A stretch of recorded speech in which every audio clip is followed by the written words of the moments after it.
Hello दोस्तों। कैसे हैं आप? उम्मीद है आप अच्छे होंगे और अच्छे से पढ़ाई कर रहे होंगे। तो हम अगले लेक्चर में आ गए हैं, जिसमें आज हम देखेंगे condition of light ray to pass undeviated on reflection. इसका मतलब ये है कि रिफ्रैक्शन हो रहा है, लेकिन बाउंड्री पे जो हमारी लाइट है वो बेंड नहीं हो रही है। जैसे हम पहले देखा था, हमने हमने पहले क्या देखा था? हमने पहले ये देखा था, एक मेरा सरफेस है, थोड़ा टेढ़ा हो गया। ओके। एक मेरा सरफेस है, ठीक है। इस पे हमने नॉर्मल डाल दिया, ठीक। और एक लाइट इंसिडेंट हो रही है, ठीक है, और वो बैंड हो जा रही है। ऐसे जाने के बजाय ये बैंड हो जा रही है। जनरली हमने ये देखा। लेकिन अब हम वो कंडीशन देखेंगे जब बिना डेविएट हुए वो निकल जाएगी। वो क्या कंडीशन है? ठीक है। तो क्या कंडीशन है हम देखते हैं।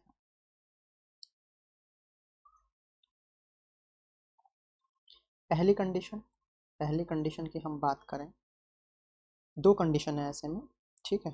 पहली कंडीशन की बात करते हैं। जब angle of incidence at the boundary of two media is zero, यानी I equal to zero. If I equal to zero, then R equal to zero. How it will happen, I will show you. मैं दिखाता हूँ आपको ये किस तरह से होगा। ये आपका एक बाउंड्री हो गया और ये आपका नॉर्मल है, ठीक है। अब एक कंडीशन हमारा ये है कि चाहे ये रेयर हो या डेंस हो, अगर ये नॉर्मल पर ही आपका लाइट आ रही है, तो वो ऐसे ही अनडेविएटेड पास हो जाएगी, जो हमने पहले देखा है। आप प्रीवियस लेक्चर्स में दे सकते हैं, वहाँ अच्छे से मैंने एक्सप्लेन भी किया है कि अगर वो नॉर्मल पे ही लाइट आ गई है तो वो अनडेविएटेड हो जाएगी, ठीक है। तो angle I equal to angle R equal to zero हो जाएगा, ठीक है। दूसरा क्या है? दूसरा क्या है? दूसरा देखते हैं। ओके। दूसरी कंडीशन है when refractive index of medium 2 is same as the refractive, या फिर रिफ्रैक्टिव इंडेक्स सेम हो, यानी मीडियम ही सेम हो, एक तरह से देखा जाए। कहने का मतलब है कोई डिफरेंस ना हो मीडियम में, तब उसमें वो अनडेविएटेड होगा। जैसे यहाँ पे केस दिखाया गया है, यहाँ पे और यहाँ पर दोनों जगह सेम है। मीन्स अगर यहाँ एयर है तो ये भी एयर है, और ये बाउंड्री भी एयर ही है। तो अगर इस तरह की कंडीशन है तो वो अनडेविएटेड निकल जाए। तो अब आप समझ गए होंगे कि किन दो कंडीशंस में अनडेविएटेड हो गई। दूसरी कंडीशन हो गई μ1 equal to μ2 equal to mu, means same media, same medium same है, ठीक है, नो चेंज होगा। क्लियर है? दो कंडीशन हो गई, या तो नॉर्मल पे ही इंसिडेंस हो जाए या फिर मीडियम से, ठीक है। आगे बढ़ते हैं। अब हम देख रहे हैं, ठीक है, इफेक्ट ऑन, ये हमने पहले पढ़ लिया है, देख लिया है, ठीक है। पहला हम पिछले लेक्चर्स में ये चीज देख चुके हैं, दोबारा से मैं बता देता हूँ। स्पीड, वेवलेंथ और फ्रिक्वेंसी का हमने पहले देख लिया है, ठीक है। जब भी कोई रे रिफ्रैक्ट होगी रेयर टू डेंसर, उसकी स्पीड कम हो जाएगी, और जब वो डेंसर टू रेयर जाएगी उसकी स्पीड बढ़ जाएगी, ठीक है। फ्रिक्वेंसी पे कोई इफेक्ट नहीं होता है, डज नॉट चेंज, ठीक है। फ्रिक्वेंसी चेंज नहीं होती है, ठीक। लेकिन वेवलेंथ की बात करें तो वेवलेंथ क्या होगा? वेवलेंथ डिक्रीज हो जाएगी जब स्पीड की लाइट कम होगी, क्योंकि इसकी फ्रिक्वेंसी चेंज नहीं हो रही है। हम पिछले लेक्चर में डिस्कशन इसका कर चुके हैं, ठीक है दोस्तों।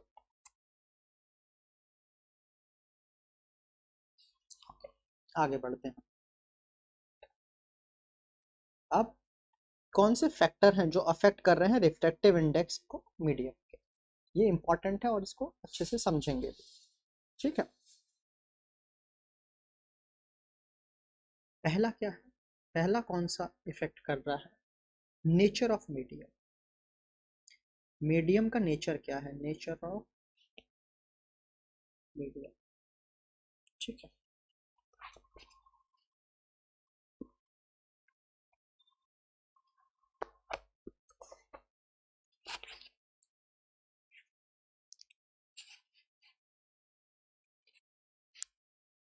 ठीक है, नेचर ऑफ मीडियम उसका रिफ्रैक्टिव इंडेक्स डिसाइड करता है।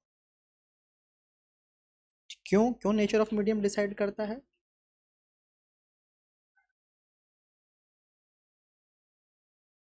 तो ये इसका मतलब है किसके बेसिस पे हम बात कर रहे हैं, स्पीड ऑफ लाइट के बेसिस पे बात कर रहे हैं। ठीक है, तो जितना आपका लाइट स्पीड कम होगा उतना रिफ्रैक्टिव इंडेक्स ज़्यादा होगा। ठीक है, क्योंकि हमारा यहाँ क्या आता है, mu equal to C by V हम लिखते हैं, तो यहाँ तो हम फिक्स लिख देंगे 3 × 10⁸ और यहाँ हम वेलोसिटी लिखेंगे जो भी मीडियम की है। तो इसी ड्यूरेशन में हम बात कर लेते हैं कुछ, जैसे वेलोसिटी है ग्लास में 2 × 10⁸ मीटर पर सेकेंड, तो यहाँ पे म्यू ग्लास क्या आ गया है, म्यू ग्लास आ गया है 1.5। ठीक है, इसी तरह से वेलोसिटी वाटर में क्या है, वाटर में है 2.25 × 10⁸ तो म्यू वाटर क्या हो गया है, म्यू वाटर आ गया है 1.33। ठीक है, ये पहले हमने इफेक्ट देख लिया कि किस चीज़ का हमारे उसके ऊपर इफेक्ट होता है। अब दूसरा हम देखते हैं, दूसरा है physical condition such as temperature. Physical condition,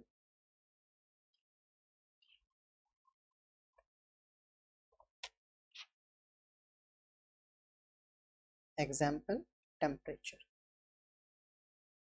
ठीक है,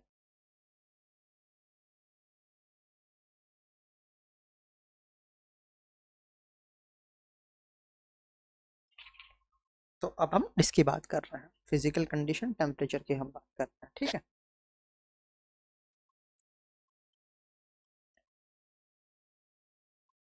अब ये कैसे हैं, जैसे जैसे टेम्परेचर इंक्रीज होगा जो रिफ्रैक्टिव इंडेक्स है वो मीडियम का वो डिक्रीज होगा। क्यों डिक्रीज होगा, क्योंकि स्पीड ऑफ लाइट हमारी इंक्रीज हो जाए। तो यहाँ हमने क्या कहा, जैसे टेम्परेचर मेरा इंक्रीज होगा, जब टेम्परेचर इंक्रीज होगा तो जो मेरा स्पीड है, लाइट का जो स्पीड है वो इंक्रीज हो जाएगा। इससे क्या होगा, जो मेरा रिफ्रैक्टिव इंडेक्स है वो कम हो जाएगा, क्योंकि हमारा mu equal to C by V. तो जब मेरा वेलोसिटी बढ़ेगा तो मेरा रिफ्रैक्टिव इंडेक्स कम हो जाएगा। क्लियर है दोस्तों, टेम्परेचर बढ़ने से वेलोसिटी बढ़ेगी, वेलोसिटी बढ़ने से रिफ्रैक्टिव इंडेक्स कम हो जाएगा। ठीक है, अब तीसरी चीज देखते हैं, तीसरा फैक्टर क्या है, थर्ड फैक्टर है कलर। कलर, और कलर किस पर डिपेंड करता है, वेवलेंथ पर। कलर डिपेंड करता है वेवलेंथ, तो वेवलेंथ की लाइट या कलर आप कह सकते हैं जिस पर वो डिपेंड करेगा। लेकिन जो स्पीड ऑफ लाइट है, जितने भी कलर हैं, अगर हम एयर वैक्यूम में बात करें वो सेम है, और किसी भी ट्रांसपेरेंट मीडियम में। ठीक है, बट अगर हम किसी और ट्रांसपेरेंट मीडियम की बात करते हैं तो जो स्पीड की लाइट है डिफरेंट होती है डिफरेंट कलर के लिए।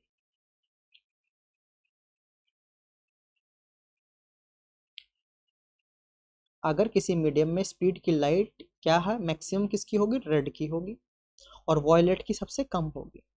सो रिफ्रैक्टिव इंडेक्स का जो जो मीडियम है, जो रिफ्रैक्टिव इंडेक्स है मीडियम, वो मैक्सिमम होगा वायलेट लाइट के लिए और सबसे कम होगा रेड लाइट के लिए।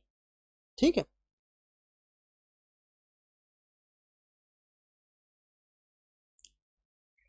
ओके।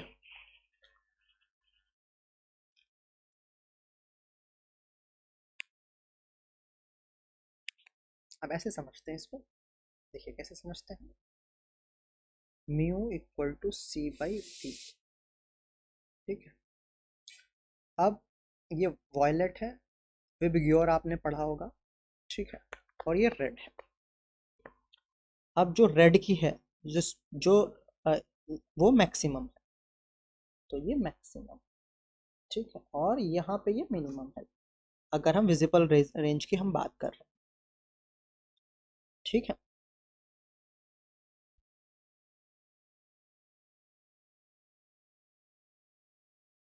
अब हम क्या देख रहे हैं, हम क्या देख रहे हैं, रिफ्रैक्ट, जब हमारा वेलोसिटी बढ़ेगा तो रिफ्रैक्टिव इंडेक्स कम होगा। तो अगर हम म्यू वायलेट की बात कर रहे हैं तो यहाँ पे क्या होगा, यहाँ पे ये मिनिमम है, जब ये कम होगा तो ये ज़्यादा होगा। तो ये किससे ज़्यादा होगा, अब जब ये ज़्यादा है तो ये कम हो जाएगा, म्यू रेड। ठीक है, क्लियर है दोस्तों, ये इम्पॉर्टेंट है, आप ऐसे ही समझें इसे। ठीक है, ठीक है, ऐसा कह सकते हैं हम, यहाँ पर ये कुछ करके लिख सकते हैं, velocity red greater than velocity violet. ठीक है, तो जो म्यू हो जाएगा, म्यू रेड लेस देन हो जाएगा म्यू वायलेट। ठीक है, ऐसे कर लें। ठीक है, एक बार में आपको याद हो जाएगा, जिसकी वेलोसिटी ज़्यादा उसका रिफ्रैक्टिव इंडेक्स कम।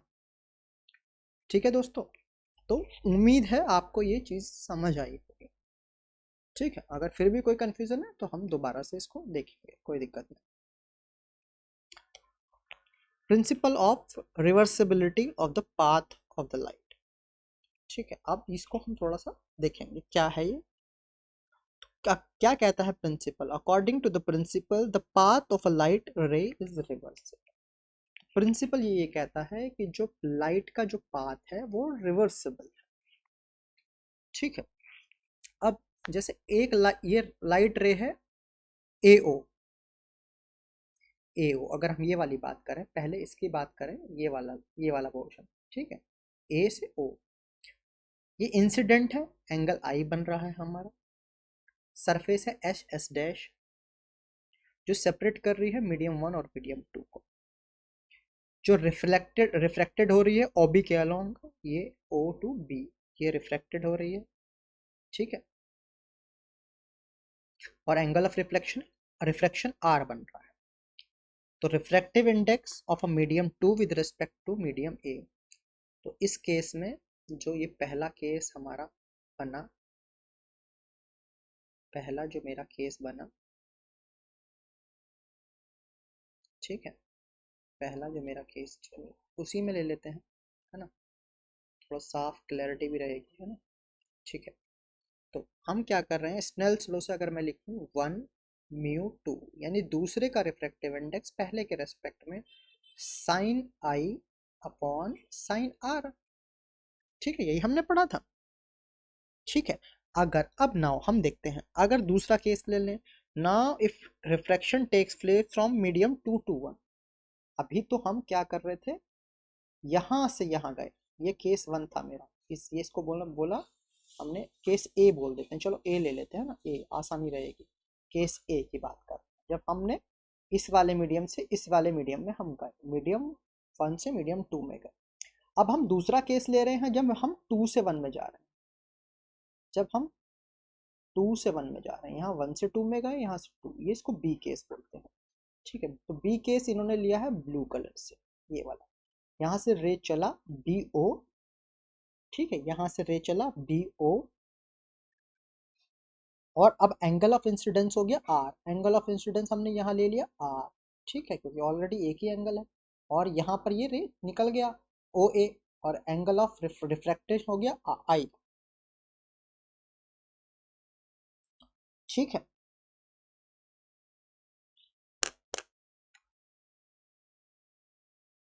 ठीक है, ओके।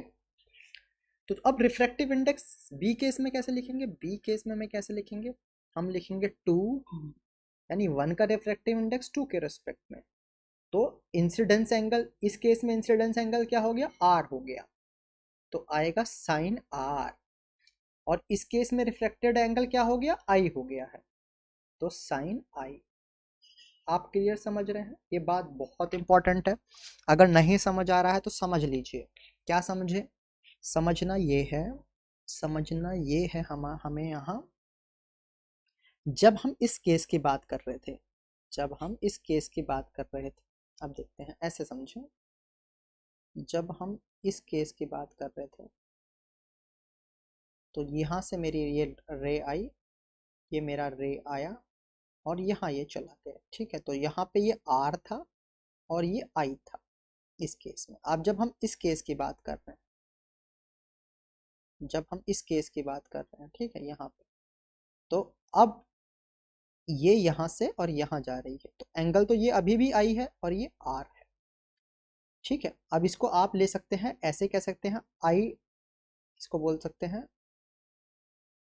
I1, ठीक है, इसको कह सकते हैं R1। क्लियर है?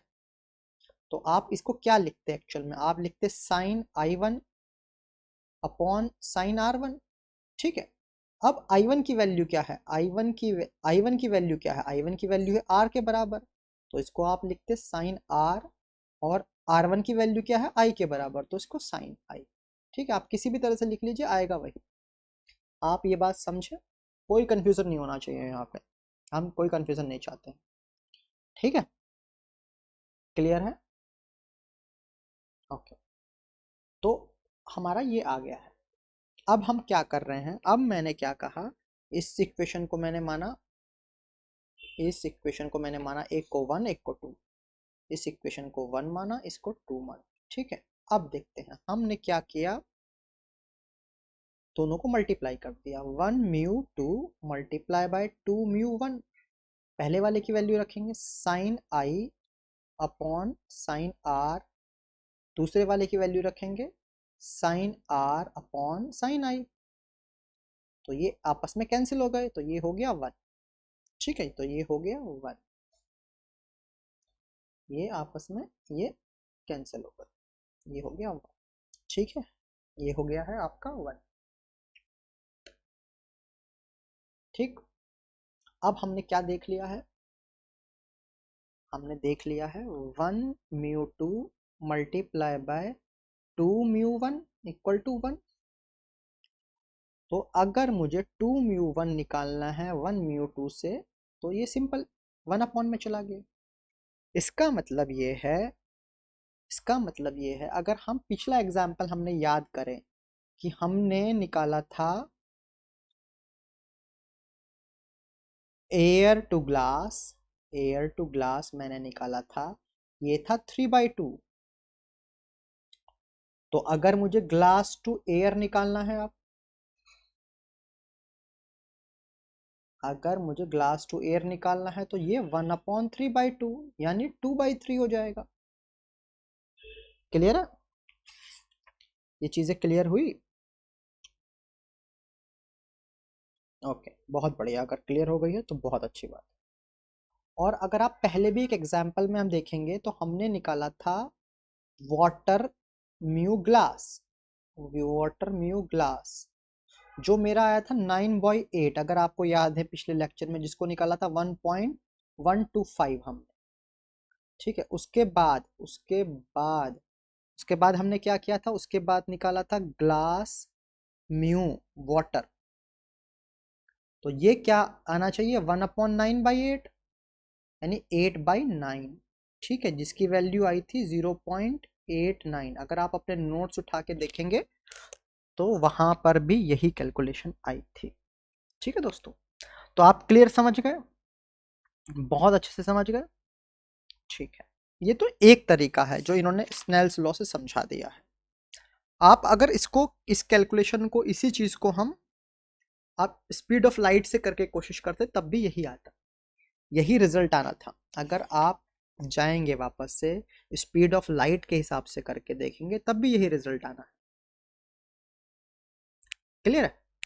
या वैसे फार्मूले से करके देखेंगे तब भी रिजल्ट यही आना है। तो डिपेंड करता है कि डेरिवेशन आप किस तरह से कर पा रहे हैं। ठीक है, अगर आप कहेंगे तो मैं आपको दूसरे मेथड से भी ये करके दिखा दूंगा। ठीक है, ओके, अब आगे बढ़ते हैं। अब आ गया है हमारे अगले टॉपिक पर, हम refraction of light through a rectangular glass block. Refraction of light through a rectangular glass block. ठीक है दोस्तों, इसको हम अच्छे से समझेंगे क्योंकि इसमें कुछ बहुत कुछ है समझने को। ठीक है, कोशिश करेंगे आपको हम समझाएं किस किस तरह से चीज़ें होती हैं। ठीक है,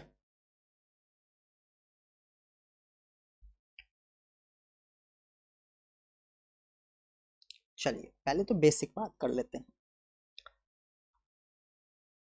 एक हमारा यहाँ पर रेक्टेंगुलर ग्लास ब्लॉक हमारा दिखाया गया है। ठीक है, जिसका नाम हमने रखा है PQRS। PQRS। ठीक है, एक लाइट रे हमने ले ली AO। ये लाइट रे हमने इंसिडेंट रे AO ले ली। अब दोस्तों यहाँ ये चीज़ ये तब समझ आएगी अगर आपने अब से पहले के लेक्चर्स देखे हैं, तभी आप ये समझ पाएंगे। ठीक है, या आपको वो चीज़ें पता है। ठीक है, तो अब ये देखिए यहाँ पर हम शुरुआत कर रहे हैं। AO हमारी किस सरफेस पे आई? PQ पर आई। तो यहाँ पर हम थोड़ा सा स्टेप टाइप लिखेंगे। जो AO हमारी आई है वो PQ सरफेस पर आई है।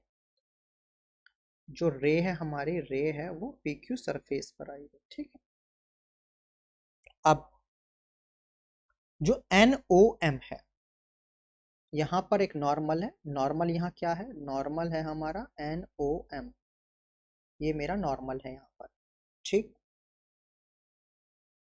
किस सरफेस पर है? PQ पर है। किस पॉइंट पे? पॉइंट ऑफ इंसिडेंस क्या है? O है। सरफेस PQ पर जब ओ ए और रे आएगी, कहाँ से आ रही है? एयर से आ रही है। एयर क्या है? Rare medium. तो हम इसको लिख लेते हैं, ये एयर है और ये कैसा मीडियम है? ये रेयर मीडियम है। ये जो ये वाला ये क्या है? ये है ग्लास मीडियम। ये क्या है? ग्लास। और ये कैसा मीडियम है? ये डेंस, ये डेंसर है, ये डेंसर मीडियम है। क्लियर है? अब क्या होगा? अब क्या होगा? अब होगा ये कि जब ये रेयर मीडियम से डेंसर में जाएगा तो जो उसकी वेलोसिटी है लाइट की वो कम हो जाएगी, वो स्लो हो जाएगी। जब स्लो हो जाएगी तो वो बेंड हो जाएगा नॉर्मल की तरफ। जो नॉर्मल NOM है उसकी तरफ ये लाइट यहाँ पर से क्या होगी? बेंड होगी। एक्चुअल में ये जाती इस तरह से। अगर अगर मेरे मीडियम दोनों सेम होते तो ये पाथ फॉलो करती। ये जो डैश पाथ है, जो ये दिखा जो आप देख रहे हैं ये वाला पाथ, इस पाथ को ये फॉलो करती। लेकिन क्योंकि मीडियम हमारा डेंस हो गया है, जब डेंस होता है मीडियम तो हमारी जो रे है वो नॉर्मल की तरफ जाती है, बेंड हो जाती है नॉर्मल साइड में, क्योंकि उसकी वेलोसिटी स्लो हो जाती है। तो यहाँ पे ये थोड़ा सा बेंड हो गई है।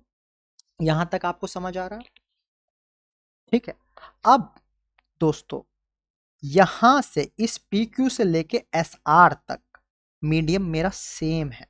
जब मेरा मीडियम सेम है तो मेरी वेलोसिटी सेम रहेगी। मेरी वेलोसिटी सेम रहेगी तो मेरा जो डायरेक्शन है वो सेम रहेगा। तो हमने क्या ऑब्जर्व किया? पॉइंट O से लेके पॉइंट B तक, पॉइंट O से लेके पॉइंट B तक ये स्ट्रेट लाइन बिल्कुल सीधा आई है। रिफ्रैक्टेड रे बिल्कुल सीधा आई है और उसकी ना वेलोसिटी में चेंज है ना डायरेक्शन में चेंज है। ये बात आपको समझ आ रही है? क्लियर? ठीक है, अब अब जो आर एस पॉइंट है उस पर मेरा फिर एक और दूसरा हमारा क्या हो गया? अब दूसरा पॉइंट मेरा क्या है? क्योंकि जो मेरी रे है OB, जो मेरी रे है OB। ठीक है, पहले इसी को हम लिख लेते हैं थोड़ा सा और आपको इजी रहेगा समझने में, क्योंकि हमारा यहाँ रेयर से डेंस गई है। जब हमारा रेयर से हमारा डेंस में गई है तो मेरा क्या होगा, जो रे होगी मेरी वो बैंड हो जाएगी, बैंड टुवार्ड्स नॉर्मल। ठीक है, नॉर्मल की साइड बैंड हो जाएगी। ये बात क्लियर है?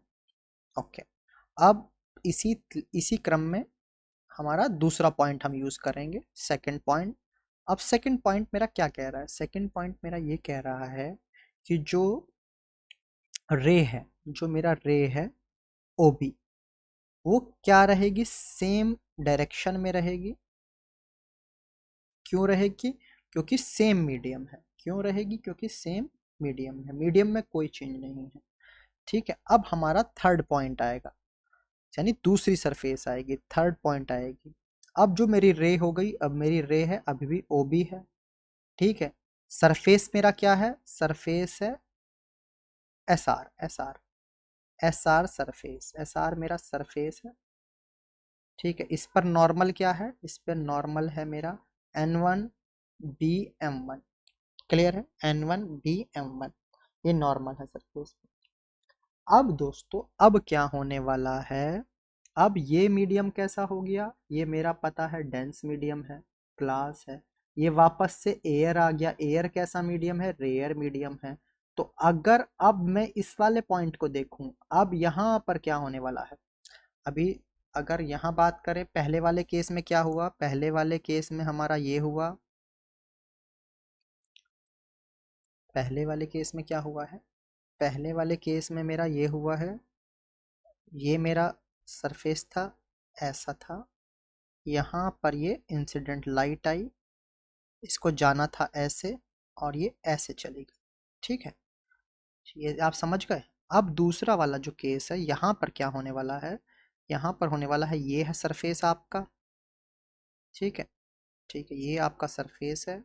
अब ये यहाँ पर ये आपकी ये आ रही है, यहाँ पर ये आपकी लाइट आ रही है। अब यहाँ पर क्या था? ये था रेयर और ये था डेंसर। अब यहाँ पर ये डेंसर है, ये रेयर है, तो इसको जाना था तो ऐसे, ये ऐसे जाना चाह रही थी, लेकिन अब ये अवे फ्रॉम द नॉर्मल जाएगी। कैसे जाएगी? अवे फ्रॉम द नॉर्मल जाएगी। क्यों जाएगी अवे फ्रॉम द नॉर्मल? क्योंकि रेयर डेंसर टू रेयर जा रही है।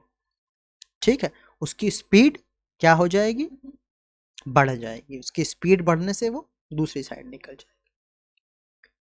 ठीक है, तो पहले वाले केस में जो ओ ए रे थी वो इंसिडेंट रे थी, दूसरी रिफ्रैक्टेड रे थी। ये ठीक है, ये बात समझ आई आपको? क्लियर है? और जो BC, अगर यहाँ पे हम बात करें, जो रे BC है वो इमर्जेंट रे, क्योंकि वो बाहर निकल गई है। अगर इस पर्टिकुलर केस के लिए तो ये इंसिडेंट हो गई और ये रिफ्लेक्टेड हो गई, but as a total case इसको बोलेंगे हम इमर्जेंट रे। क्लियर है दोस्तों? ठीक है, इमर्जेंट रे हम इसको बोलेंगे। और जो एंगल है AON, कहाँ बन रहा है? देखिए, एंगल AON, ये जो बन रहा है AON, ठीक है, is the angle of incidence I, sorry ये तो N1 हो गया, AON, this one AON, AON, this is I, okay. BOM, BOM, this is R, this is R, this one is R, okay, is called angle of reflection. Angle CBM1, angle CBM1, CBM1, CBM1, CBM1, ठीक है, is the angle of emergence, तो इसको बोलेंगे angle of emergence। ठीक है,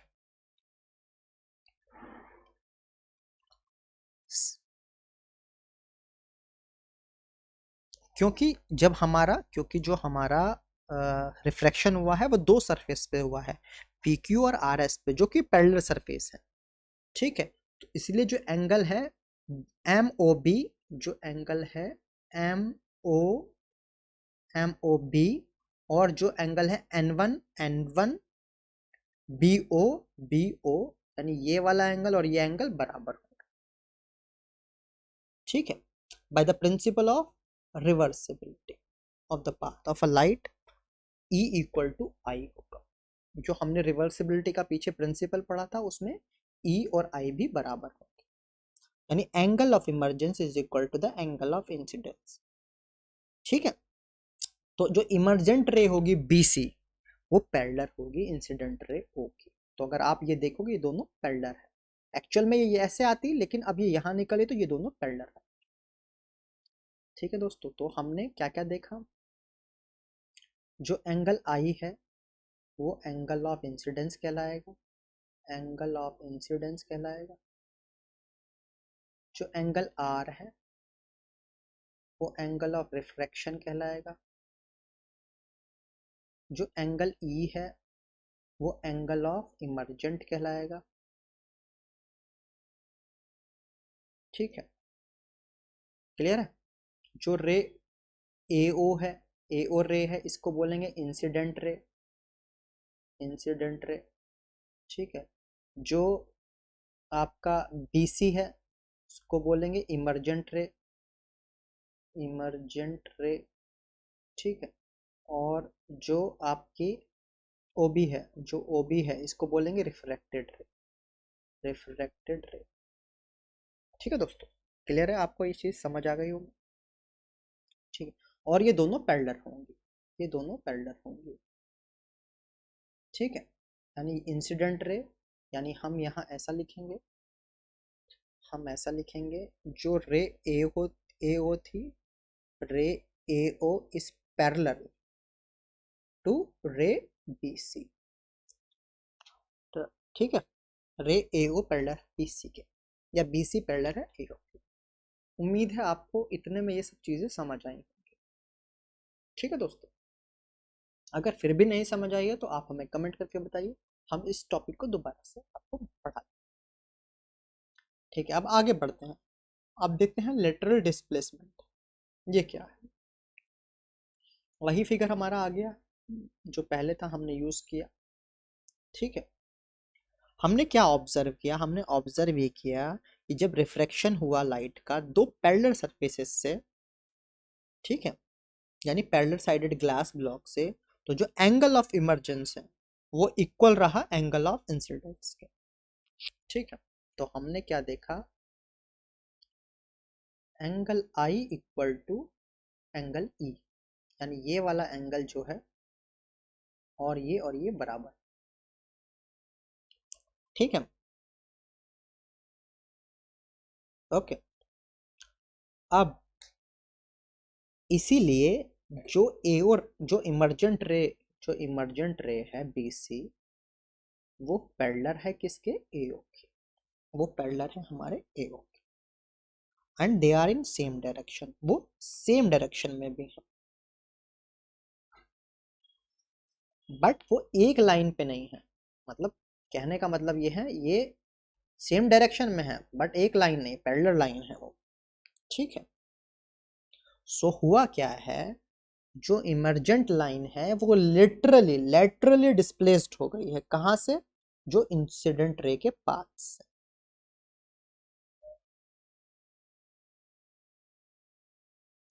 अगर in case अगर ये यहाँ पे ग्लास ब्लॉक नहीं होता तो ये जो ए और लाइन है, जो ए और रे है, वो ओडी पाथ को फॉलो करती, यानी यहां से लेके ये यहां तक आती, इस पाथ को फॉलो, इस डॉटेड लाइन को फॉलो करती। बट हुआ क्या है, जब ग्लास ब्लॉक मेरा आ गया है, जब मेरा ग्लास ब्लॉक आ गया है, तो माना कि ये डिस्टेंस x है, ये x डिस्टेंस, मैंने तो x डिस्टेंस से वो डिस्प्लेस हो गया, इन दोनों के बीच में एक डिस्प्लेसमेंट आ गया है, लेटरल डिस्प्लेसमेंट। अब डिपेंड किस किस चीज पर करता है ये लेटरल डिस्प्लेसमेंट, जो x मैंने यहाँ लिखा है, जो ये x लिखा है ये यहाँ पे हमने मेंशन कर दिया है, ये किस किस चीज पर डिपेंड करता है, तो ये डिपेंड करता है थिकनेस ऑफ द ब्लॉक, या और मीडियम पर डिपेंड करता है, एंगल ऑफ इंसिडेंस पर डिपेंड करता है। ठीक है, क्यों, उसी हिसाब से ये कम ज़्यादा हो सकता है। ठीक है, और थिकनेस के हिसाब से बेंडिंग होगी, कितनी बेंडिंग होनी उसी हिसाब से ये पार्ट डिफरेंस हो सकता है। Refractive index of glass and wavelength of light used, ये इंपॉर्टेंट है। ठीक है, इसका क्या रिफ्रैक्टिव इंडेक्स है उस पर डिपेंड करेगा, और जो ये लाइट आ रही है इसकी क्या वेवलेंथ होगी इस पर भी डिपेंड करेगा। ठीक है, तो यहाँ पर हमने कहा thickness of block, angle of incidence, refractive index and wavelength. अब तक इन चीजों पर डिपेंड कर रहा है। आगे देखते हैं, dependence on thickness of a medium, more the thickness medium more is a lateral displacement, यानी जितना थिकनेस ज्यादा होगा उतना एक्स की वैल्यू ज्यादा। ठीक है, अब एंगल ऑफ इंसिडेंस की, यानी हमने यहाँ पे क्या कहा कि जो हमारा एक्स है, अगर ये, अगर इसका थिकनेस, चलिए थिकनेस अगर बढ़ेगा, अगर थिकनेस हमारा बढ़ेगा तो मेरा एक्स भी बढ़ेगा। ठीक है, अब एंगल ऑफ इंसिडेंस की बात कर रहे हैं, जितना एंगल ऑफ इंसिडेंस बढ़ेगा उतना ही लेटरल डिस्प्लेसमेंट उतना ही बढ़ेगा। ठीक है, अब रिफ्रैक्टिव इंडेक्स की बात कर रहे हैं, जितना रिफ्रैक्टिव इंडेक्स ज्यादा होगा उतना ही ये भी ज्यादा होगा, ये भी डायरेक्टली प्रोपोर्शनल है, ये ज्यादा तो एक्स भी ज्यादा। ठीक है, अब क्योंकि रिफ्रैक्टिव इंडेक्स कब बढ़ता है, जब वेवलेंथ डिक्रीज होती है। ठीक है,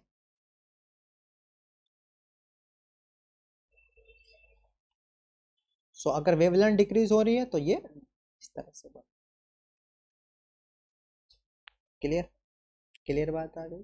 अब आप देखो तो वॉयलेट, जब ये वॉयलेट लाइन है, जो वॉयलेट है उसका डिस्प्लेसमेंट ज़्यादा होगा, एक्स, अगर एक्स की बात करें, और रेड का कम, लेटरल डिस्प्लेसमेंट। ठीक है दोस्तों, यहाँ पे एक समरी की तरह अगर हम लिखें, इस पॉइंट की समरी यहाँ पर ये है, जो लिटरल डिस्प्लेसमेंट है वो बढ़ता है किस चीज़ के बढ़ने पर, थिकनेस के बढ़ने पर, इंसिडेंस के बढ़ने पर, और और म्यू के बढ़ने।